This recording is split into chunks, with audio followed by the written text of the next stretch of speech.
Taylor told me to say it. I'm just kidding. Welcome back, Mystery Seekers. I'm Jen. I'm here. Oh, no. I'm here. Welcome back, Mystery I'm here, Seekers. too. Stop it!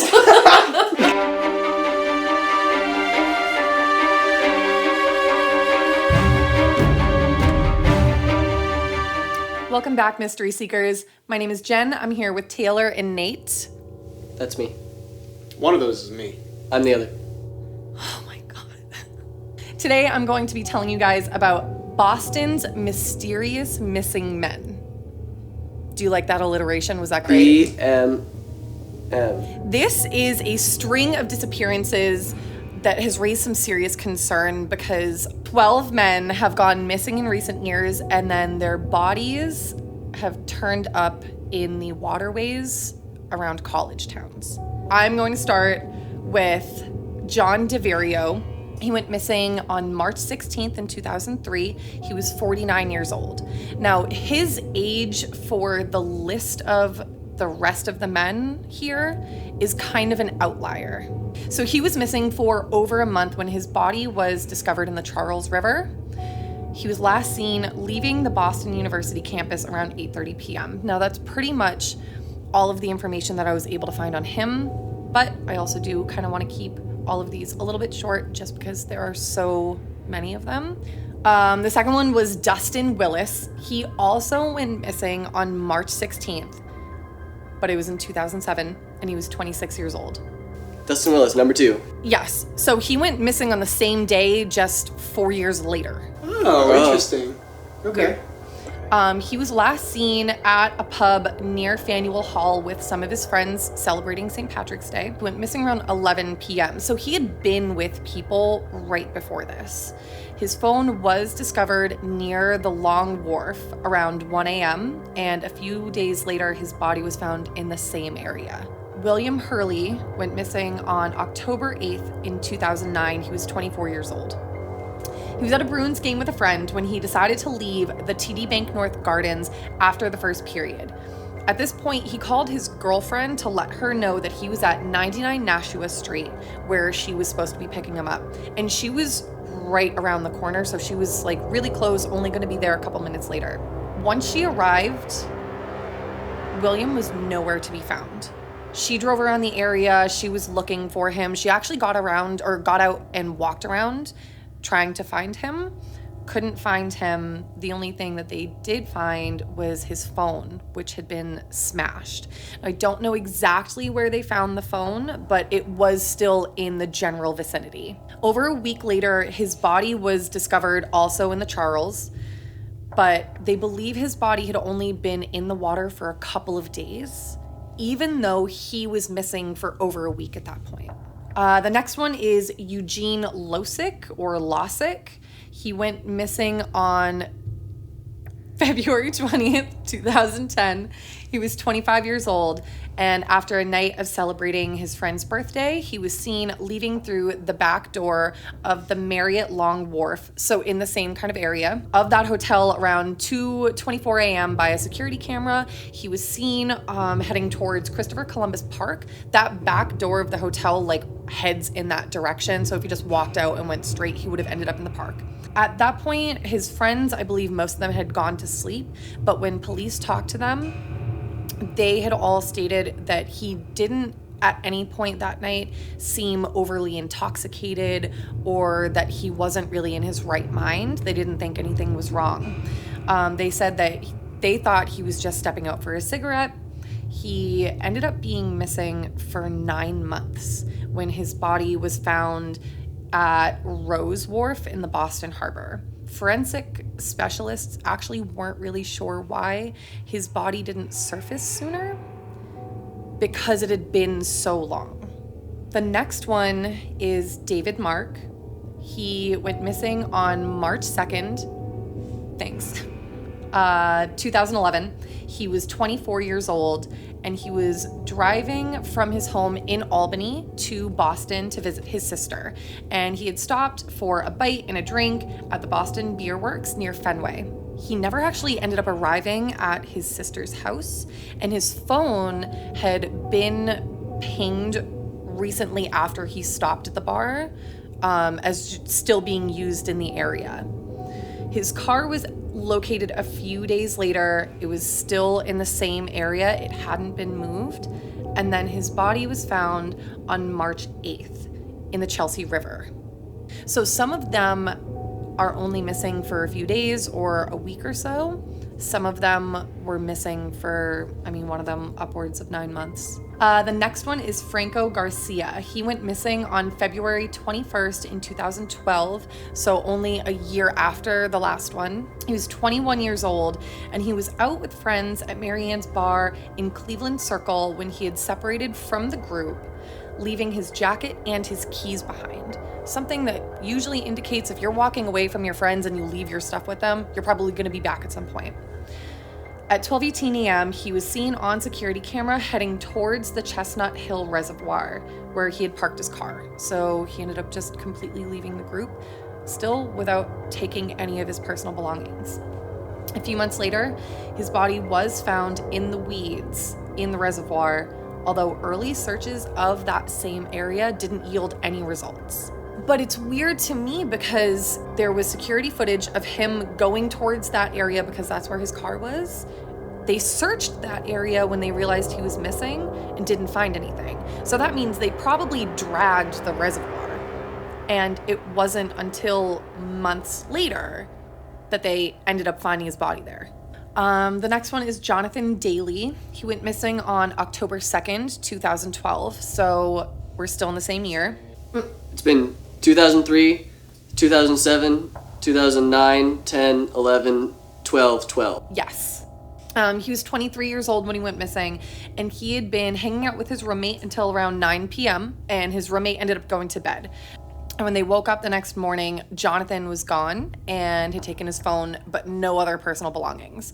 Now, it's October, so it's October in Boston, pretty cold. Didn't take a jacket or anything. A week later, his body was found also in the Charles, chained to cinder blocks. He had no history of mental illness, and police deemed this a suicide. That would be a really hard suicide to pull off. Yep. That would be really... To tie cinder blocks to your own legs and then jump into a lake? That would With be really chains? hard. Yeah. Chains? Yeah. Why? Okay. What's the hard part about it? Let's Tying think about yourself it this way. or lifting them with your hands and jumping in with them? It's getting deep enough time-consuming. into the lake. So, like, what do you have to You get could jump in from there? a bridge. Oh, okay, yeah. I guess I didn't think about a bridge. Okay, the next one is Eric Munsell. He went missing on February 8th, 2014. 2 years. What? He was 24 years old. Okay, so he was out celebrating his birthday at the Market Lounge with some friends. Around 11:30, he had become kind of belligerent and was escorted out of the bar by a bouncer. His phone was later pinged going towards the harbor, and he was caught on security camera near the Long Wharf. We keep hearing that name. It's like the same area that a lot of them have gone missing. A few months later, his body was discovered in the area. That one is weird to me because why would his friends not have followed him out of the bar if he's out celebrating with his buds? He gets kicked out for being a little bit crazy. Like, no one was like, oh, we should probably all go with him. I've left Adam behind before when he got kicked out. Taylor! That's his shit. If you can't handle it. That's a good point. Like, I would probably leave most of my friends behind if they got too drunk. They would probably be an asshole to me anyway. Like, if they were kicking him... Okay, yeah. If like, he was, being belligerent to everyone. They're like, if you're a bouncer in there, come up to this guy, and he's being wild, he's like, you gotta get out of here. You with him? I'd just be like, I don't know. Who? Him? No. That guy? That's me. No. I'm not gonna do good with these next couple names. I'm scared to try. Adam Phil? Smith. Yeah. Josue. Yes. Yeah. Jasu? Keys? I've heard that Quiche. name before. I just can't remember what the fuck it's pronounced like. Josue. Pretty sure. Maybe you can just do the last name. Josue? Keysp? How's that spelled? Quisp? Quisp? He. Quisp? I don't want to say Quisp. He went missing on October 17th, 2015. He was 18 years old, so he is also the youngest person to go missing on the list. He had been running errands with his brother and dropped him off at Bed Bath & Beyond in Somerville around 4:30 p.m. And then he was never seen or heard from again. He went into the Beyond. No, he dropped his brother off and he left. What? The brother went into the store until his car was found the next day in Quincy, so in a totally different town. And his body was located a month later on a beach in Plymouth. Everybody prior had all like the same things in common. It was all at night, like after 8 or 9 p.m., usually involved alcohol or somewhere out on the town where somebody went missing or wandered off, and usually left like a phone behind. This kid is in the middle of the afternoon, it's 4 p.m. 18 years old. He's so young, he's 18 years old. His car shows up like some way distant. Like, does he have any reason to be there in Quincy? Oh, right, I have no idea. Right, so like that could be more of a... So he had been fine this day. He was on the phone with his mom, had been speaking to her normally, but never went to class for the day. A month later, his body was discovered in the Charles, so same river again, directly across from the MIT campus where his phone was last pinged.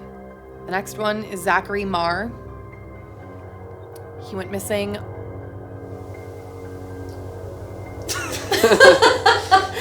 He went missing on February 13th, 2016, so kind of soon after the last two. He was 22 years old.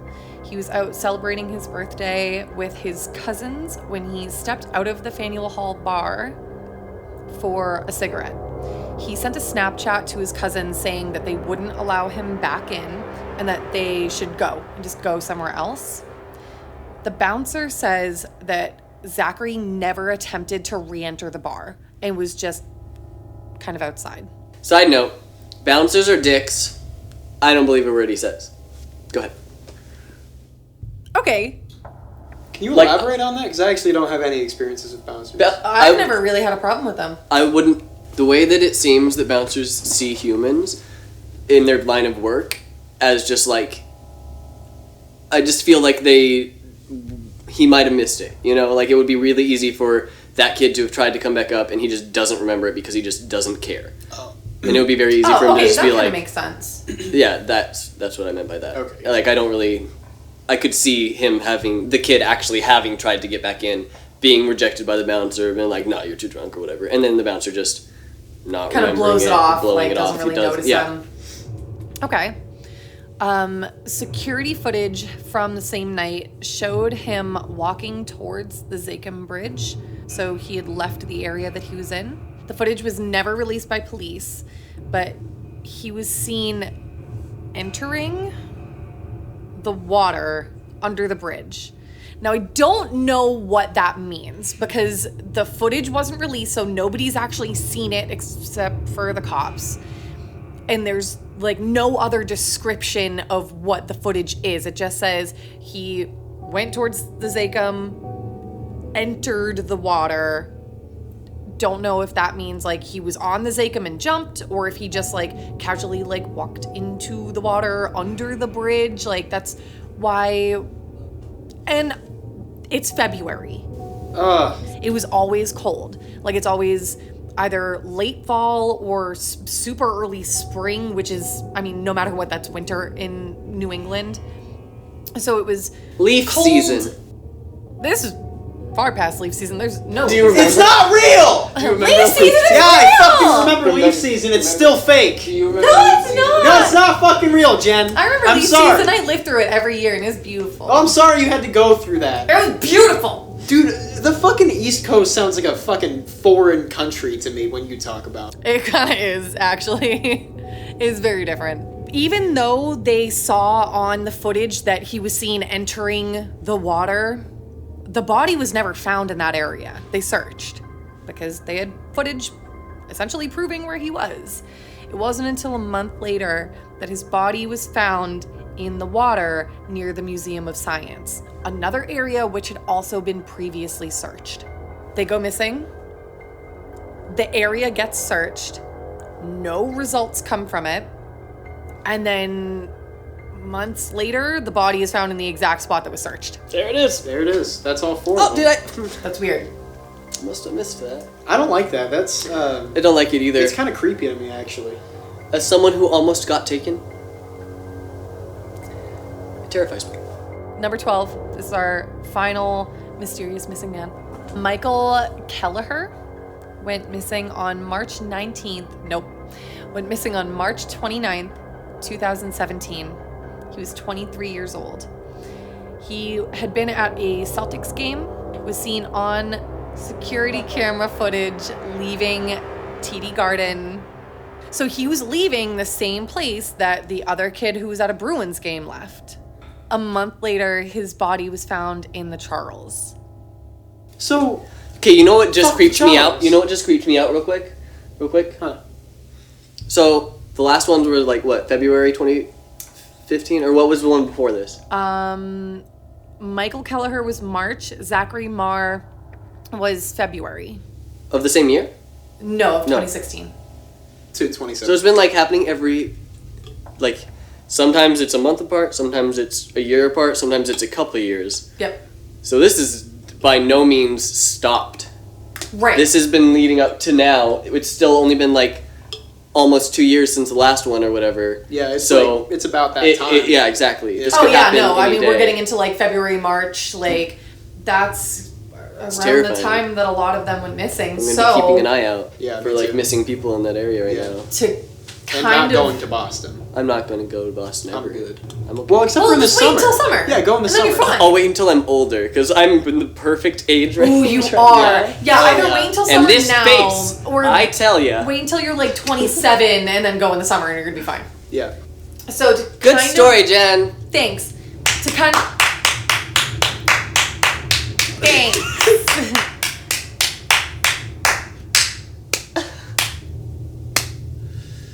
To kind of try to tie all of these together, these are the connections that I was able to make just going through all of these cases.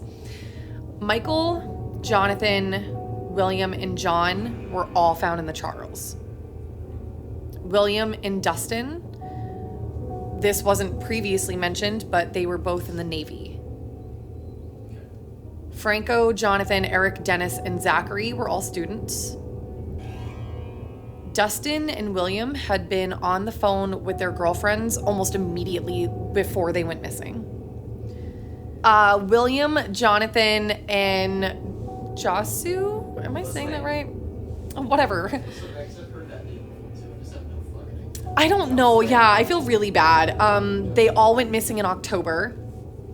John and Dustin went missing on March 16th, but in separate years. Eugene, Franco, Eric, and Zachary all went missing in February. So they're all going missing like just around the same time, but like also in the same months as each other. Most of them were around the same age except for John, who was 49, and Josu, or whatever we're deciding, was 18. And none of these deaths so far have been labeled as suspicious, and there was no suspected foul play. Half of me wants to say this is like supernatural because it's so weird. Yeah. The fact that they like some of them should not have gone missing. I see all the guys stumbling out of bars being picked up really easy. That makes sense. The kid who dropped his brother off at Bed Bath & Beyond, the other kid who was in his apartment with his friend, his roommate until like 9 p.m. Yep. The ones who like should not have been out on the street. Like, how did this happen? It makes it seem like it. I don't know. I don't get it. Yeah. It's almost supernatural and like a. And the kid who walked into the river makes Yeah. it seem like That's weird to me. Yeah, it's They're almost being like there's something possessed. about the Charles River, you know? right. But I mean, Come obviously. home. Like a pagan god living in the Charles River that is taking young, fertile men besides the professor. Fertile. On the Some other side of personalities. things, what I'm thinking is because it's seasonal, if somebody lives in Boston and they're a fucking serial killer or something, I don't see why this would be happening seasonally. So another thought is, and I know this doesn't make sense, but what if somebody lives in Boston seasonally? Like they have, for some business or whatever, they live there in the winter, which wouldn't be like the, choice place in the winter, but maybe. Actually, it depends, because maybe they're just like crazy into winter sports. Right. It really is like the perfect area to be, because then you're in the city and you have tons of access to all of the mountains in New Hampshire, and you're really close. So plus all of the, sporting events that these happened at. Too. Right. So that's a good point. Quite a few of these were fairly close from the point that they disappeared to the point that they were found. A lot of them that were found at Long Wharf, it was literally like a 5-minute walk from where they disappeared. So, one of the guys that was staying at like the Long Wharf Marriott Hotel, he was only found, maybe a 5-minute walk. Okay, but they also weren't found till way after they disappeared. Right. So they could have been taken, spent a week or two somewhere, and then been this killer's smart, and he just dumps them close to where he took them. Or so dumps them in an area like that was already searched. Right. It says, they already looked there, I'm in the clear, put the body there, and then they're just going to wonder why they didn't find them before. Yeah. So another thing is they could have like a fucking van or something. They could literally be taking people, keeping them in the back of their van or whatever. The weird thing is that there's no signs of anything, like any trauma. Yep. Like, there's why no sign of a struggle. There's no sign of anything suspicious. Right. Like if it's gang related or something like that, they're probably gonna, beat the hell out of this person or cut them up or strangle them or something. It obviously to me isn't suicides, because there was even that one guy who was like, his girlfriend's right around the corner, he's about to get picked up. There's no reason for him to go over to the river. And at that point, like, he was on the phone with her. She was like, hey, I'm right around the corner. Like, where exactly are you so I can pick you up? He asked somebody and they were like, oh, this is exactly where we are. And he's like, okay, cool, thanks. This is exactly where I am. The area is full of people. It's the TD Garden. Like, there's a lot of people there for the game or otherwise. Girlfriend pulls around the corner and he's nowhere to be found, and then his phone is found smashed. That's super sketchy. Here's the really tough thing with all of this is the fact that over a 14-year span you have 12 people who drowned, and they're collected as part of this big mystery as the 12 Boston mystery murders. What are they called? Mystery Men. I love that movie. Oh, is it actually Boston Mystery Men? No, Mystery Men is a real movie. First, I know, but I'm asking what the fucking BMM is. The Mysterious Missing Men or Mysterious Vanishing Men. Okay. Oh, so it is MMM. Yes. You were telling me it was 2 fucking M's, and I thought it was 2 M's. It's 3 M's. Fucking kill you all. MMM. You have them all gathered together as this big mystery, and so you look at it as a whole and you say, yeah, some of these could have been suicides. But that one definitely wasn't. However, we really don't know if all 12 of these are related at all. They might not be at all. So those outliers, the ones that like break the rule, like the professor who went missing, who's a little too old. This could be a psychopath who targets young men. That professor was just like something else happened. And we don't know, so it seems to be similar because he was also found in the Charles and had gone missing for a significant amount of time. But like, people are gonna show up in rivers, like they will. Right. So it's hard to determine which ones are part of the same thing and how they're influencing how we're looking at this whole mystery, because it changes our mind, but we don't really know which of these are actually. All right, guys, thanks for listening to my story this week. I know it was a little bit long and there was a lot going on, but I always appreciate having you here. Let us know if you have any theories about any of these cases, and tune in next week for Nate's story. That was really good, actually. Thanks for watching this week's episode of the Mystery Society. Don't forget to like the video, comment any of your theories, and subscribe for future mysteries. Next week, I'm going to be talking to you about the mysterious case of the Adelaide Oval.